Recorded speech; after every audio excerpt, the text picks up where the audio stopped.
Hello, everybody. Welcome along to pre-match build-up here on the Rangers Rabble. I hope you're all doing well. It's good to have Rangers back. It feels like it's been an eternity. I hope you're all doing well. I'm joined by Brian, Craig, and Graham. Graham, you genuinely look like Tyson Fury's younger brother. What's going on? I had to go for it again. I feel better about it. So easier to get up in the morning. It's incredible. I know I can't slag anybody's hair, right? But it's incredible. Brian, how you doing? Not bad. I actually thought we were I thought Charles Brosnan was coming on with us today. Well, here is a man I'd love to get on. I tell you. I thought it was his younger brother. Listen, don't steal my jokes, right? Don't steal my jokes. I sat and thought about that for about half an hour. You're on trying to steal my jokes. Craig, how are you? I'm good. I had my own hair issues this morning, taking 3.5 hours to get home from leaving the house to being back from the barbers. So, but the less said about that, the better. Well, listen, apparently we're just all Rangers dads anyway. So, as I get criticised on Twitter for just being a bunch of old Rangers dads. So, you get hair problems when you get older. But we're not here to talk about hair. Martin looks like a slice of mother's pride. I don't get that. I don't get that. Anyways, we're here to talk about Rangers. We're here to talk about the game today away to Motherwell. Literally, what I would say 10 minutes from my house. But there we go. Everybody knows my thoughts on Motherwell. Everybody knows. But anyway, Brian, how are you feeling about it? And you're on mute. It's a bit disappointing, obviously, with the Raskin news, but I think it was expected. Obviously, Lundstram's going to have to pull his finger out and get back to some form that we know he can do. It's a tricky place, Motherwell. We either find it very easy or we make it hard for ourselves. Although we've got a great record against Motherwell, we either scud them or we struggle to win. So it just depends. You never quite know what you're going to get today. But no, looking at the team, Ridvan back in, obviously because Borna's away with his child just about to be born. So nice to see Ridvan back in. He always looked very positive and very skillful going forward. So that's another good sign. We've got two left backs back again. And I think, as Graham said, the rest of the team kind of just picks itself because of how they're playing. So, yeah, just the two changes and looking forward to it.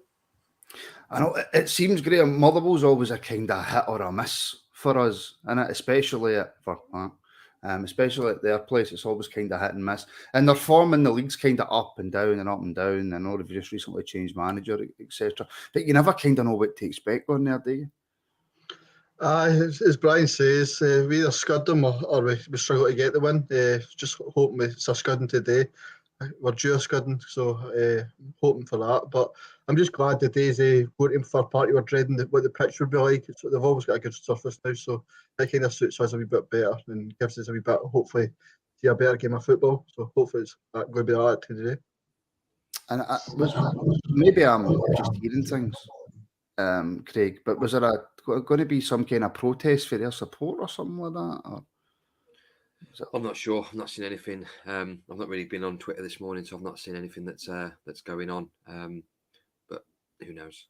I know it would be a shame if all 6 of the fans didn't turn up, wouldn't it? But yeah, there we go. Okay, so the Rangers team in goal, number 1, Alan McGregor. It's a back 4 at Tavernier, Goldson, Davies, and Ridvan, as Brian mentioned. We'll come on to him in a wee second. Midfield 3, it looks of Jack, Lundstram, and Cantwell. And of course, up top, Fashion Jr., Kent, and our number 9, Antonio Cholak. Graham, Brian mentioned it. Yilmaz in from the start, obviously, because Borna is away, and hope everything goes all right. And I hope he has a lovely few days with his child and then quickly realises that it's really, really draining and wants to get back to the football. But are you looking forward to seeing Yilmaz? Yeah, I mentioned it in the preview last night that every time he's made appearances for us, I've missed it, the game due to work. So I'm looking forward. I've been excited when we signed him. Obviously, you watch your YouTube clips and you see him going forward. He's got wee bits of skill in that to beat his opponent and stuff like that. So it's what I'm really excited about. Just a wee bit gutted about the Raskin thing, but as me and Craig predicted, the starting lineup was basically what we predicted last night. So just we know what we're talking about sometimes. No, you never would. No. That's the thing, Brian. Yilmaz's coming in. He's not had a lot of football. He obviously had a very, very serious injury. So I'm not expecting him to light up the world. But again, I'm looking forward to seeing what he can offer, maybe differently from what Borna can. Yeah, I mean, he's only 21, so he's obviously going to add a bit of energy and a bit of pace into the left side, which obviously Borna's not blessed with. And the times that he has played, he's looked obviously very light in his feet, very skillful. He's good at seeing a pass for the winger or the central midfielder, breaking forward. So yeah, I mean, he gets criticised a little bit for his height, but I mean, well, let's be honest, there's been better players than Ridvan that's been as small as him and went on to light the world up. So I wouldn't really take too much about his height. At the end of the day, we're a possession-based team, so we have a lot of the balls. So it's obviously going to be a little bit down to his creativity as well, picking out passes, crosses. So no, I'm just really excited because obviously, as you said, he had the worst hamstring injury I think possible. It was a grade whatever, grade 5 or whatever grade, it's the worst. So he had a really unfortunate start, but it's just nice to have him back. And just looking forward to seeing what he can do. I know. I suppose the only worry, and I say worry, very lightly, Craig, is that the defence has been kind of motoring on really well. Tav, Coulson, Davies and Borna and McGregor have kind of struck up a really good partnership. And we don't look as if we're in any danger of losing goals the way that we were going forward. They all seem to be in sync. So it's just a case of Yilmaz coming in and trying to kind of get that relationship and learn how to play with those players. And you're on mute. This is horrendous. Ladies and gentlemen, I apologise. Yeah, I think that's key, but I think that's why he obviously played a little bit of the game on Sunday to sort of start to build that relationship, particularly with Ben Davies on the left hand side. For me, it's not a massive change, sort of bringing one player in, especially at fullback. It's a bit different if you change your centre halves, then they have to sort of build a different relationship with the other centre half and the fullback. Fullback's not a massive switch, but I'm excited as well to see him. As Graham said, it was the sort of team that we predicted last night. If Raskin was not going to be fit, the sort of 11 was pretty much the 11 that we decided on. Right, let's talk about the midfield, Graham. I was along the kind of same lines as you. I did think that this was the way that the manager was going to go. But if we just look at Jack and Lundstram as the kind of two sitters, I think that's fair. Number one, do we need them both to play away at Fir Park? Perhaps we do. But is Kamara maybe a wee bit unfortunate to miss out over Lundstram, or has the manager made the right call? I think it's the right call when you talk about Lundstram and Kamara. I think Lundstram's, when you look at his performance away to Hearts, he's at least got that. Whereas Kamara, I can't tell you the last time you could say he had one of the type of performances for us. So I think he's made the right call with that. But just gutted Raskins. I'm actually quite angry. I'm going to be looking forward to seeing if he plays for under 21s, because I think that's out of order. If it's the other way about, then Rangers get in trouble, possible fine and stuff like that. If we say a player's not fit enough to go, then we play him in the next game. So I'm a wee bit angry about that. So, but I think the manager has made the right call, going with Lundstram rather than Kamara. Just for me, Brian, I'm getting a mad serious echo off of somebody, and it gives me a fright every time I do. But Brian, just for me, Lundstram just doesn't seem to have the confidence now. He seems to slow the game down, which it's not going to help us today. I mean, listen, I hope I'm wrong and he goes out and he has an absolutely fantastic game and we win 4 or 5-0 and he bags himself a goal and assist and he plays really well. It's just, and I know the only way to get a player confidence is to try and play that confidence back into him. But I would rather be done that at Ibrox and not away. Yeah, he's certainly not the player of last season, and he was very instrumental in driving us forward and like making sort of crucial big tackles in the midfield, moving it on. He's almost playing it too safe because his confidence is quite low. He's needing to take a couple of chances just for one of them to come off to get the confidence back up. As I said before, he's very much the sort of enforcer in the midfield that we're kind of needing.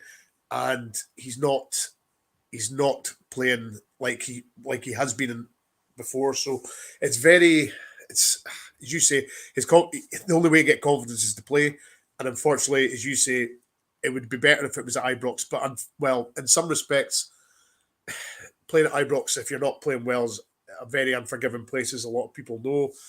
So maybe an away game might be a good scenario. But also, I just could have sorry, picked Brian. Sorry, easier Brian. places Just on than that. Fir Park. Just on that as well. Sorry, Brian. Is the fact that maybe obviously look, Tillman's on the bench. We'll come to that in a wee second, but he's coming back from injury, so I very much doubt he'll get many minutes. He might, but I doubt it. So is the reason that maybe he's brought Lundstram back in because of the Raskin injury is because his only competition really is Kamara? Yeah, pretty much. That's absolutely. Yeah, you've nailed that in the head. It was definitely a toss up between Kamara or Lundstram today, and he's went with Lundstram. Just pure, I would say purely for the physicality, because Motherwell, as we all know, are physical teams. So he's obviously wanting Lundstram in there to shore up everything and take a bit of the heat. So yeah, I mean, I wouldn't have fancied Kamara playing against Motherwell today. So Lundstram, it's a toss up. Both are not in form, so you've got to go with one, I'm afraid. And obviously, we're talking about this, Craig, because of the Raskin injury. We just can't catch a break, can we? He's lit up the place since he's come in. He's got a fantastic attitude. Every time he's only been on the park 3 times, 4 times. We're already excited about him. He's dynamic, and then he gets injured. We just cannot catch a break.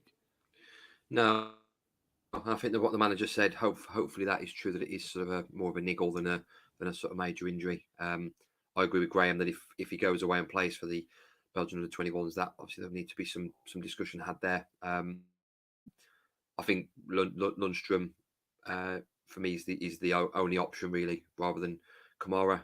It does give us the opportunity that if we need to sort of change things mid-game, Lundstram could sort of drop back into a back three, for example, rather than Kamara's very much sort of stuck at midfield, and that's really the only option.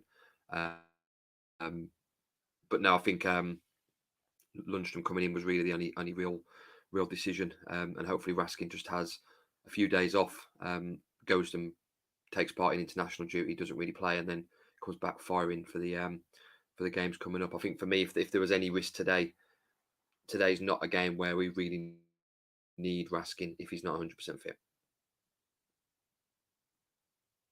And you're on mute. Oh, I'm on mute now. It's catching. It's catching. I'll come to you, Graham, and you're on mute, by the way, just to let you know. Looking at the team, Graham, you're a kind of tactics guy. I know I don't know anything about tactics. And we constantly look at this 4-3-3 formation that we have played forever. But today, is it a case of Jack and Lundstram sit and Cantwell just goes wherever he wants? Because that seems to be the way that Cantwell's been playing. Yeah, I think the way we kind of set up under Bale, it is kind of 4-3-3, 4-2-3-1. It can easily switch, which is good. It's kind of, you can, in game, you can switch if you need to go a bit deeper, etc. Or when the midfield a wee bit more, you can have the 2 sitters. But hopefully the game goes to plan and Lundstram can be allowed to be more box to box and kind of make the long bursting runs that he used to do. He's seen quite a lot in his first season for Sheffield United. We're kind of yet to see that at Rangers. He's been more a kind of sitter. But every time we talk about 2 sitters, we always kind of mention one has to go forward a little bit more. So hopefully we see that today and we get the best Lundstram. And I was on mute again. You go, this is turning into a mutant frenzy. This, yeah. I mean, look, Fashion and Kent, Brian, they look after themselves. We've discussed them a million times, but again, Čolak starts before Alfredo. For me, the right decision. And Čolak just keeps leading a run of games. And I'm telling you, this guy is going to do big things for us. Yeah, I mean, he started off like a train at the start of the season, but then obviously got injured. So it's obviously a different way of playing, because obviously Čolak is more seen as a penalty box striker rather than dropping deep like Morelos does and building up the play from there. So it's they've probably had to adapt the way they're playing a little bit, obviously, because Čolak's a bit taller, so he can attack the ball in the air as well. But Cholak is just a pure penalty box striker. Probably the likes of sort of like Chris Boyd was in a way. He came alive in the box, when the ball came in. So they've obviously had to change their sort of style because obviously he's very different from Morelos. But no, if this boy gets a chance, it's in the back of the net, and it's just nice to see a traditional number 9 with a 9 in the back of his shirt back again. I haven't seen a number 9 for a long time at Rangers, so it's nice to see a traditional number 9 up front for Rangers again. I'm a bit of a stickler for the number situation. Yeah, I know you're a weirdo. I know. I was going to ask you, Craig, but kind of Rangers on Tours kind of answered my question. But the movement of Cantwell and Kent will create space for Cholak and Sakala, because I was going to put to you on that not the surface, but the pitch at Fir Park. It's a lot tighter than Ibrox. You don't get a lot of space. So how are we going to manage to create for Cholak? Because that is something that we have struggled to do because we've been so set up for Alfie. Yeah, I think seeing that, I wouldn't be surprised if, yes, the formation is more 4-3-3, but I wouldn't be surprised to see a similar sort of layout. But it needs to be quick, Craig, doesn't it? We need to be quick, which is my big worry about Lundstram being on. Yeah, but I think having Sakala and Kent, I can see Sakala and Cholak being more wide strikers like they were at Hibs and having that space, and then Ryan Kent and Cantwell having the space in behind to sort of make things happen. We're probably going to face more of a low block, so we're not going to have acres of space like we had at Hibs. So it's about maximising what we do get, using Sakala's pace, using Kent's pace. Lundstram will just have to be on it today. I know Raskin does get the ball and first 40s go forward. Lundstram needs to have that drilled into him. He does. He really does. All right, quick look at the bench, Graham. Tillman's back on it. Great to see. I don't know how many minutes he'll get, but him being back is massive for us. It is. Yeah, I totally agree, mate. It is massive. It gives us the options off the bench when obviously either rest players or to go and try and chase the winner, etc. So it's always good to have numbers and quality and depth rather than just your Scott Wright and that come off the bench. Tillman's going to affect the game when he comes on, etc. So it's great to have him back. Just a wee bit disappointed about the lack of Leon King. That's one thing I always pick for the bench recently. Devine always seems to go on. I know he's a full back, but I think it's a wee bit unfair in King just getting totally bombed out the picture now. So, thank you, Graham, for stealing my next question. Oh, sorry, mate. Thank you very much. I greatly appreciate that. And you know what? I was actually going to come straight back to you, Graham, to give you a bit more airtime, but I'm going to go to Brian. So, fair enough. Thank you very much, Graham. Appreciate that. Brian, I think it was actually Paul right at the start of the show that put it in. What's happening with Leon King. It seems to me, and listen, I know he's had a couple of games for the B team, and I thought it was just purely to get him some minutes, etc., etc. But it seems to me, and I haven't heard about any injuries or how he's not available to play or whatever.